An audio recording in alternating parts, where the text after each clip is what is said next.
Welcome back to Definitely Not Definitive. I'm Ken. And I'm Bethany. And we're just a fully adorable couple in love that love reacting to some Fullmetal Alchemist Brotherhood. Yes, we do. So this is episode number 57 that we're checking out today. And you can get our full uncut reactions and early ad-free access over on Patreon. Links in the description of the video, also in a pinned comment down below. We also have a membership here on YouTube. You can get early access, get a month ahead, hit the join button. Yeah. All right, so let's get to this. Let's do it. I know, Bucky. Every episode is super intense now. Surprised you didn't bring a snuggle puppy. I know, right? Keep mine for next episode. He's like, I still can, guys. There's a snuggle puppy over there. I still No, can. he's... Good boy, Becky. Good boy, Bucky. You know exactly what I need. Oh, no. Oh, no. He leaves me. He's like, that's all you needed. You just needed a little bit. He's like, I'm mostly leaning on you, though, Dad. It's like, I'm still with you. Sure. Would you like the other chihuahua? No, it's okay.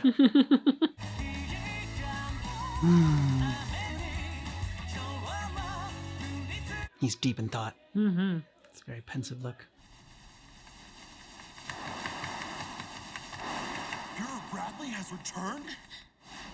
With a vengeance! He destroyed a Briggs tank! Let's rally the remaining troops. We're gonna retake Central Command! The Fuhrer is at the main gate? Yeah, they need all the help they can get. Yes, they do. This is the first time I've actually laid eyes on him. So now I know what the bastard who took my granddaughter's arm looks like. You sacrifice our country just so you officials can gain immortality and enslave the world as your own?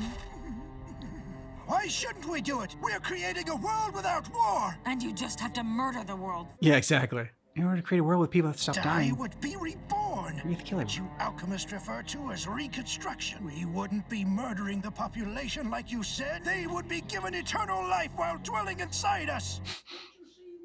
Oh, how fortunate for them.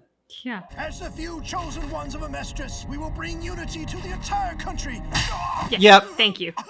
Ooh, and with her shoe, too. You still on their side? The only thing these guys care about is themselves. Mm-hmm. Now wait, listen, men. You need to follow orders. That's the only way I can put in a good word for you.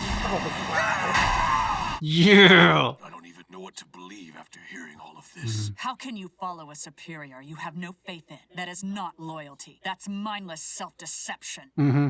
Bravo. Ooh, she got a Believe in point. yourselves and choose life over death. What's that Otherwise, you've led a shameful existence. There you go. Well said. Mm-hmm.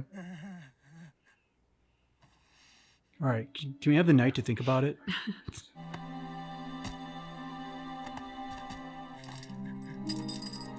Well, sir, consider this our retirement.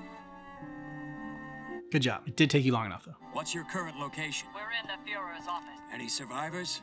We've been unable to contact any of our allies near the office, General. Got a bad feeling they've been surrounded by Central troops. Well, this place is crawling with the enemy again. It won't take much time for their soldiers to fully regroup and seize the building. Then we should hurry. As they take their time staring at the door. Well, you need a dramatic effect. Yeah. It can easily dig us an escape tunnel to the streets. Escape, huh? I don't mean to sound rude, but you look like you could use a little breather at this point. Escaping's not her style. Mm-hmm. It's the smart thing to do, though. We're getting close. So you can feel it too, huh? You mean you can sense his presence or something? Let's just say I've got a bad feeling. Best way I can explain it is that my old wounds are starting to ache. Right through that door. At some point, we really need to get Hawkeye stitched up. Right? Just that, like, giant hole in her shoulder. I wasn't exactly expecting to have an audience. You're gonna give me performance anxiety. Who the hell are you? How should I answer that? You might know me as the man who created King Bradley. You created the Fuhrer. So it's safe to say, you're obviously working with them. I didn't Yeah. realize that was you. I can't tell you how much trouble you've saved me, Colonel Mustang. Whoa. Boys, keep them out of my hair for just a few minutes. Who are these guys? More dummy soldiers? No, that seemed different. I was gonna say, These men were at one time the other candidates to become King Bradley. Huh. Trained in combat for the sole purpose of becoming the Fuhrer. It took 11 unsuccessful attempts before the creation of King Bradley. You could call them the leftovers, I guess. One thing's certain. After years of training, they're skilled warriors in their own right. Yes, they are. All right, Mustang, light them up. And quick.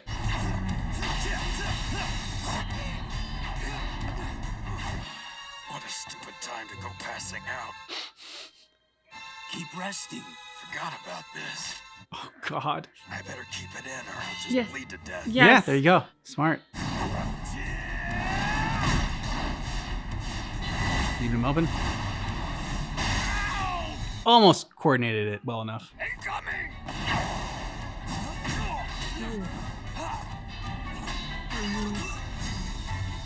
Shit. No! Oh, I thought he was going to run him right through. A difference when you have a weapon you're more comfortable with. I'm not sure he's not going to. It's impressive how quickly you move. You're even older than I am. However, this is as old as you're going to get. Old man Fu! Well, if it isn't the young prince. Young lord, forgive me. My life isn't worth fighting for. Don't give me that crap! Are you honestly telling me that I should be like him? A king should fight for his people. Yes. There you go, Ling. This man is about to sacrifice his own nation. I'll never become the monster that he is. You must be able to accept some loss. You need to rest, please. Oh, God. There's just the eternal rest for him. He's done. That is so much blood. Yeah. You're right, young lord. I need rest. Time for this old man to find rest. Harden your shield, Greed. Protect the young lord's body. Young lord, become the king you're meant to be.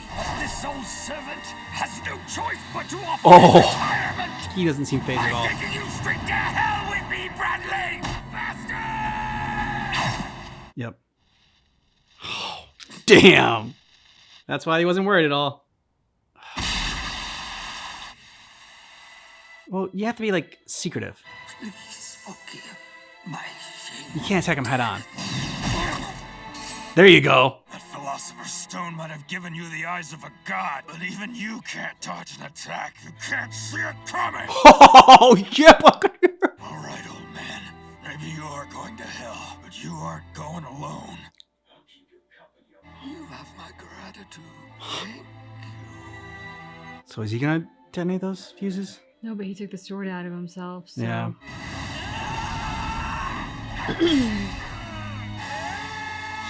Ooh, there you go.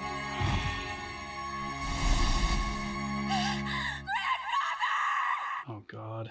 Fullmetal Alchemist. Oh, Buccaneer should have been the other one. Yeah, I agree. First a ditch, and then you run into a lamppost. Have you ever even driven a car before? It's not my fault that worthless piece of junk was impossible to control. That must be from Colonel Mustang's men. Let's just hope that everyone's okay. I get it. These guys are all superhuman. Come on! This is just ridiculous!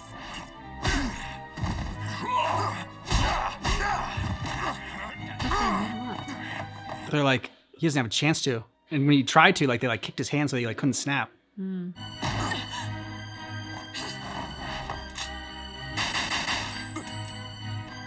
Yeah, she's got you. You keep leaving your back wide open, sir. Well, I gotta give you something to do.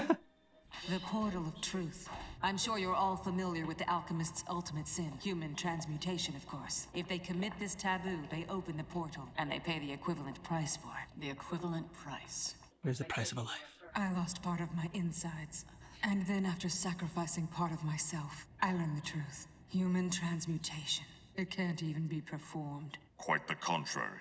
The homunculi refer to those unfortunate enough to have opened the portal of truth as sacrifices. That could very likely be a clue as to what the enemy has in store. I take it there was somebody that you lost, and you wanted to see them again so badly that you risked opening the portal and losing your own body? Mm-hmm.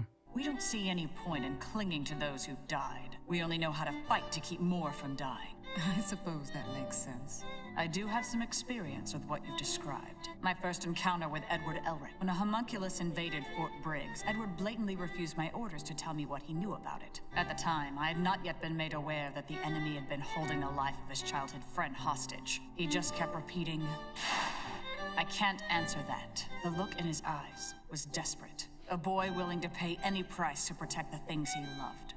Ed always did have a knack for being stubborn. I'd be lying if I were to tell you that I wasn't moved when I looked into his eyes. That should do fine. I suppose it's about time we got started.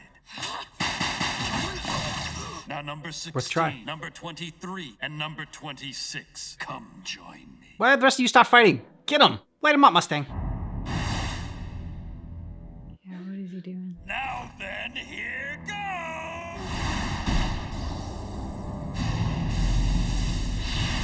Combining them all into one thing. Monstrosity. What have you done? You seem like a smart boy. Do you know how many military-operated alchemy laboratories there are here in Central? Last I heard, they've only got 4 labs left in the city. No. They've got 5. It's a transmutation circle. The entire city. It's connecting all the laboratories into a circle? Yeah, anytime y'all want to stop it, Yeah. it's probably a good idea. Or, you know, just keep waiting to see what happens. I'm sure it's gonna be good things. What's wrong? I want to be on this side of things. Listen to your dogs. Listen to your animals always. Exactly. Izumi. That's our cue to get the hell out of here. We're far enough down to dig an escape tunnel. Then it's time to part ways. Yeah, she's never gonna escape. Can't turn our backs on this fight now. We're on a path leading directly to the heart of the enemy. We didn't come all this way just to pass up the chance to storm in there and pop some ventricles. You saved our lives. Thanks for your help. Don't mention it. Good luck, General Armstrong. Damn. Mm-hmm. I could have used her and her husband. Oh, couple been good. Holy crap.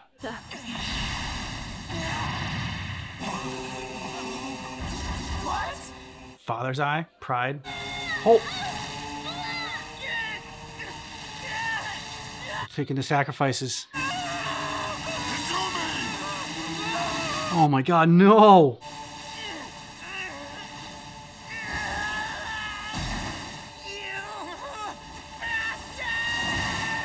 So that's 3 with Izumi, Ed, and Al, and then he's got Hohenheim. So that's the 4th. Didn't look like they took Mustang, and wasn't he on their list? He was a potential, but Okay. it's got to be people that have, I guess, like passed through the door, like and seen the other side or whatever. And so I guess they didn't really know who had done that. They knew that. So I don't know who their 5th one is gonna be. Yeah, I'm trying to think of who that we know of has done this, and I can't think of someone else that we've met. Yeah, neither can I. But they got someone's the 5th. You know, I said after I think of the last episode that like maybe one before seemed like it was getting into the dark spot. Yeah, I think it was one before, like when the Fuhrer showed up. It's like, okay, crap. Now we're gonna get into some episodes where evil's gonna start to win, right? It's always dark before the dawn. So knew this was coming, but just still didn't expect it. It's like we're in our Empire Strikes Back part of Yeah. this journey. Yeah. Obviously, for the sake of a show, it has to be this way. But I was kind of surprised that like nobody ever went after the doctor. I realized there were a lot of guys fighting, so this isn't to like fault our characters, but it just seemed like nobody was trying to get close to him or like, I don't know, even just go over there and mess up that circle a little bit, you know? And then he starts electrifying it and they're piecing together what's happening and they're still just staring in awe. And like, I get where that would be a normal reaction because you haven't seen something like this before, but at the same time, as like an audience member, I'm like, somebody get over there, Yeah. do something. And you got to think that this is all happening probably within like, you know, seconds. Yeah. Whereas for us, it feels like it's being dragged on for like minutes, and at a time, you're just like, okay, like you have plenty of time to go over there, but yeah, it's like it's all happening like very quickly and not knowing exactly what to do. Yeah, so I agree. Like I'm still like somebody do something. Mustang, you do your little fiery thing. Just snap your finger. It's like it seems like all Mustang needs to do is like just snap his fingers and then everything happens, right? But I'm sure it's like, you know, a little bit more involved than that. Like he's gotta like focus and concentrate a little bit more than that is necessary. And with all that shit going on, just dumbfounded and in complete shock. Yeah. Fuhrer's sort of like origin story. I feel like we'd heard some of that, but like actually getting to see it this time and just see like a whole bunch of little babies that are nothing but products to the people in charge. And they're like, we'd seen, I'm pretty sure we saw like the injection part before, and that there are people who are dying, but like we saw like the training and everything like that, and like that, like we saw like his origin story. But I don't remember seeing the babies. Maybe they did. Maybe they just were reusing things, but still, like it's just jarring to see that now. Exactly. Yeah, it was, I mean, like the Fuhrer's a bastard. I cannot feel bad for him. And yet seeing what, like how he was raised and like why he is the way he is, again, doesn't justify it, but it does help us understand it. He's Homelander. And Homelander sucks too. Yeah. Another bred psychopath. Yeah. I mean, so it's sad, but yeah, like I agree. It's like, don't have sympathy for him, but at the same time, it's like, who knows what kind of person he could have been if this wasn't done to him? Who knows what kind of person you'd become if this was done to you? So well said. Yeah. But then Fu and Buccaneer going out. Buccaneer, man. So like I liked him before, like I mean he was Olivier's second in command and whatnot, and like he had some fun moments like here and there, but like he wasn't like really one of my favorites or whatever. But man, these last like few episodes, he has really just shot up the rankings as far as I'm concerned for the characters that I love in here. And I mean, just the way he went out, like you said, like I didn't even piece it together at first that like, when he was saying that like, hey, I'll go out with you together. And they were like, oh, because he has the sword out. I was like, oh, is he gonna like go out and he's gonna? Because I was still hopeful. I'm like, oh, he's gonna like find a way to like detonate the bombs. He's gonna blow up Bradley, and that's gonna be the end of him. But no, but greed struck. Like I like that what you said they needed to do against the Gold Tooth Doctor, they did against Bradley. Yeah. Like, you can't attack him. And, like, it was like, as I said it, it's like they listened to me. Like, you can't attack him head on. Like, you got to be, like, more deceptive and, like, where you can't see it coming. And then the Buccaneer's like, well, you can't see this coming. And so he's like, if there's a body in front of me and you can't see me, then you can't react. Yeah. Like, and it was easier for Buccaneer because, like, food didn't mean as much to him. So, like, the shock of, like, seeing someone that you love and, like, care about, like, dying right there wasn't, like, that didn't affect him really. So he just like, okay, this is my moment to strike. And if I'm going to die, I'm going to make it count. And then after he does it, okay. And then Greed and Ling go in there and it's like, this is our chance to strike now while he's distracted. Like, go in now. And so they were doing what we want everyone to do against the Gold Tooth Doctor. It's true. And I think with Buccaneer, like, I think that's a part of it is the fact that he wasn't close with Fu and didn't have a relationship. I think the other part of it is, and I think I said this after the last episode, but he is a Briggs man through and through. Mm-hmm. They see ways to get the job done. And like that is the ultimate need, is to get at whatever cost, get the job done. And so I think he saw an opportunity. Mm-hmm. He had the strategy to be like, I can do this, and I think he made the sort of strategic calculations that Fu's dead anyway. Like, I can't save him. He's gone, but I can do this and I can make it count. And so that I just thought like that was so brilliantly executed. And I mean, it was very tough to watch, but I loved the moment where Fu kind of like smiles, almost like a thank you to Buccaneer for like, he was afraid that he had failed. He said like his last words had been like, forgive me, my prince, before Buccaneer got in there. And so he felt like a failure, like, as he said, even in sacrificing myself, I can't land a hit. I can't scratch this guy. Mm. And then Buccaneer comes in and they do. And he just gets like this little hint of a smile before he dies. And it's like a thank you. And it's, it breaks your heart, but it was also so moving to see. Like, so like, at least he got that. Like his, he didn't go out feeling like a failure, but at least he got something. And it was teamwork. Yeah. What the show does so well is just that like, it really does a great job of just creating strong characters, not just like in the main ones too. Like all the supporting characters that they create, all have very strong,